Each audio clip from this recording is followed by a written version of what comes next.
Pán generál, mali ste dnes výbor, na ktorom sa prejednával zásah v Spišskej Starej Vsi a veci s tým súvisiace. Čo nám môžete povedať o tomto výbore? Tak výbor bol v režime utajovaný, to znamená, že bola vylúčená aj verejnosť, aj novinári a bola skontrolovaná účasť, boli skontrolovaní účastníci, či všetci sa môžu oboznamovať s utajovanými skutočnosťami. Takže viac menej nemôžeme nič povedať, ale musím povedať, že či už riaditeľ inšpekcie, plukovník Zurian, alebo pán zastupujúci prezident, ako sa predstavil, pán plukovník Polakovič aj s riaditeľom poriadkovej polície, prezidenta policajného zboru a samozrejme aj s ministrom podali celkom kvalifikované vyjadrenie k tejto udalosti, ktorá sa tam stala. Musel som, alebo teda môžem ohodnotiť, že to bolo vysoko profesionálny zákrok, čo sa týka reakcie policajtov na vzniknutú situáciu, samotné vyšetrovanie, samozrejme aj vyšetrovanie samotnej inšpekcie, ktorá takisto hneď reagovala a ešte v ten deň tam začala vykonávať nejaké preverky a v ten deň aj začala trestné stíhanie. Žiaľ, je to tragédia, pod ktorú sa podpísala celospoločenská situácia, a to hlavne sociálne siete, médiá, ktoré nám šíria nenávisť. No a potom je to aj, by som povedal, tá určitá situácia v školách, keď ako by som to tak kvalifikovanejšie povedal, tak keď nevždy, čo sa v tej škole deje, je riešené.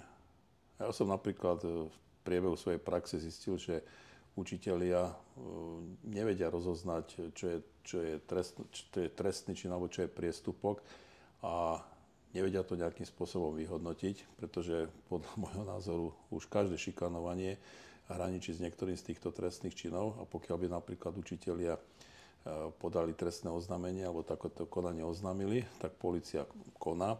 Pokiaľ sa jedná o maloleté deti, samozrejme tam je trestné stíhanie neprípustné, ale už vtedy je zapojená do tej činnosti Úrad práce sociálnych vecí a rodiny a tam je odbor starostlivosti o dieťa, ktoré okamžite musí vykonávať šetrenie v rodine, v akých podmienkach žijú tieto deti, ktoré sa dopúšťajú takéto protiprávne konanie.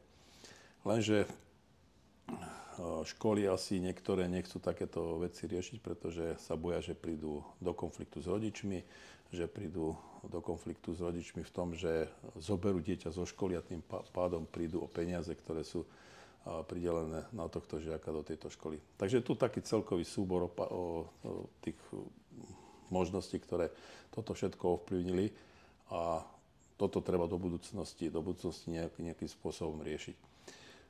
Samozrejme, že aj škola možno niekedy zlyháva v tom, že sa bojí navrhnúť rodičovi nejaké psychologické vyšetrenie, keď dieťa napríklad trpí nejakou zvýšenou agresivitou, aby to dieťa dali vyšetriť, pretože napríklad moje skúsenosti s predchádzajúcim období, to znamená, že rodičia sa hneď postavia na zadné, keď počujú psychologické vyšetrenie, takže hneď sa postavia na zadné, že ich dieťa je normálne a nepotrebuje niečo takéto. Takže hovorím, je tu celkový taký veľký súbor týchto okolností, ktoré nenahrávajú k normálnemu prostrediu na školách a toto by bolo treba nejakým spôsobom tvrdšie riešiť. Pán generál, vy ste aj bývalý šéf inšpekcie ministerstva vnútra, tak to viete odborne posúdiť. Myslíte si, že aj polícia v niečom zlyhala? Tak, vykonávajú sa tam preverky, bolo začaté trestné stíhanie vo veci, to znamená, že zbierajú sa podklady k tomu, či bude vznesené alebo nebude vznesené obvinenie konkrétnym osobám. Myslím si, že tam inšpekcia pristupuje veľmi zodpovedne a zhromažďuje dôkazy, teda aby riadne objasnila to, či tam došlo alebo nedošlo nejakému protiprávnemu konaniu vedenia obvodného oddelenia. A nepochybila aj škola, keď nevyužila tú možnosť, aby boli policajti na škole? Tam, čo máme informácie, tak pani riaditeľka odmietla prítomnosť policajta. Ale tu ide o to, že niekedy asi ani nezistíme, či to dieťa alebo ten študent má takéto sklony k takémuto chovaniu. Takže toto bol taký možno ojedinelý útok, ktorý sa nedal očakávať, ale v tomto prípade sa asi dal očakávať, pretože tento chlapec mal už problémy v minulosti, bol jedenkrát odsúdený za trestný čin výtržníctva a toto sa malo brať do úvahy a pristupovať k nemu trošku ináč a venovať mu viac pozornosti. Veď to je asi ten problém, že aj 2 dní pred touto udalosťou vlastne rozhodol súd, že ho nevzal na tie, neudelil mu trest nejakého psychiatrickej liečby, tak už sme tu mali takéto podobné prípady. Myslíte si, že sa dajú nastaviť nejaké opatrenia, aby už nedochádzalo k podobným útokom možno psychicky labilných jedincov?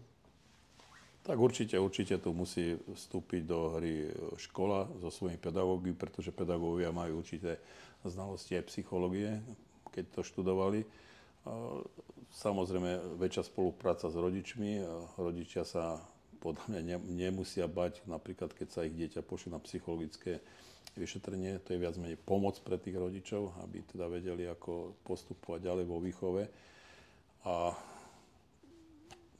viac pozornosti medzi ľuďmi. Aj tí samotní žiaci, to, čo sa týka nejakého konania tých páchateľov voči ním, by mali tiež takéto skutočnosti nahlasovať učiteľom, po prípade rodičom, rodičia následne učiteľom alebo na polícii, pokiaľ to prekročí nejakú medzu. Takže tá ľudská všímavosť musí tam nastúpiť a navzájom si pomáhať. Ale pán poslanec, v minulosti takýmto útokom až tak nedochádzalo často, hlavne myslím 20 rokov dozadu, 30 rokov dozadu alebo a tak ďalej. Prečo teraz vidíme takýto vzostup násilia na školách? Podľa mňa to prináša táto doba. To znamená sociálne siete. Sami dobre vidíme, aká nenávisť je v niektorých médiách, ako sa burcujú tí ľudia, čo sa robí na uliciach, čo niektoré politické strany aké nenávistné demonštrácie páchajú, podporujú to, zúčastňujú sa ich. No a samozrejme môže tam mať vplyv aj tie 2 alebo koľko rokov, 2 roky, čo boli decká doma počas tej nezmyselnej korony, keď ich nechali doma študovať, alebo teda učili sa cez internet. Takže toto je všetko taký súbor tých nejakých vecí, ktoré k tomu ako moc neprospievajú a toto môže byť následok. Máte úplnú pravdu, že vlastne počas tej doby covidu na Slovensku boli najdlhšie zatvorené školy pomedzi všetkých krajín EÚ a doteraz sa to ani Igor Matovič, ani Branislav Gröling neospravedlnili, iba dokonca oni označujú našich politikov za vieme koho, čoho. Tak ľudia sa nás veľmi pýtajú, že prečo sa nevyvodila zodpovednosť voči politikom, ktorí tu vládli v predchádzajúcom volebnom období. To sa pýtame aj my poslanci, ale pokiaľ nechceme ísť do nejakej vendety, nejakej pomsty, alebo ísť do trestného konania, kde im stačilo napríklad podnet nejaký na 10% spracovaný a už zatvárali, vyražali dvere a pokiaľ to chcú tí vyšetrovateľia robiť zodpovedne a objektívne a právne čisto, tak asi to bude aj nejakú dobu trvať. Ale dúfam, že sa to nejakým spôsobom pohne. No, tým sa dostávame k druhej tajnej informácii z dnešného dňa. To práve bolo neverejné rokovanie pléna Národnej rady, kde pán premiér informoval o správe Slovenskej informačnej služby. O čom bola táto správa? Tak správa mala stupeň utajenia D, to znamená dôverné. Pán premiér prečítal aj spracovateľa tejto správy, aj číslo konacie, pod ktorým je to evidované. A keďže to bola utajovaná skutočnosť, tak tomu sa vyjadrovať nemôžem. No, verejne hovoril pán premiér o hrozbe Majdanu a protestov v uliciach. Sme pripravení na takéto niečo? Tak dúfam, že spoločnosť sa nedá dotlačiť k takémuto nejakému konaniu, pretože dobre vidíme, čo sa deje v zahraničí, či je to Rumunsko, Gruzínsko. Určite sa naša vláda, ktorá je, ako by som povedal, suverénna, ktorá je demokraticky zvolená, má svoje opodstatnenie, tak táto vláda im nevyhovuje, pretože, ako som povedal, sú suverénni, konajú politiku na všetky 4 svetové strany a nikto nám nemôže diktovať, že s kým sa môžeme alebo nemôžeme stretávať. Toto už zaváňa s nejakou kolóniou, za ktorú nás podľa všetkého považuje Európska únia alebo ten kolektívny západ a snažia sa nás nejakým spôsobom umravniť a uviesť do tých ich kolají, aby sme chránili tie západné a európske hodnoty, len doteraz nám nikto nevysvetlil, čo sú to tie západné a európske hodnoty.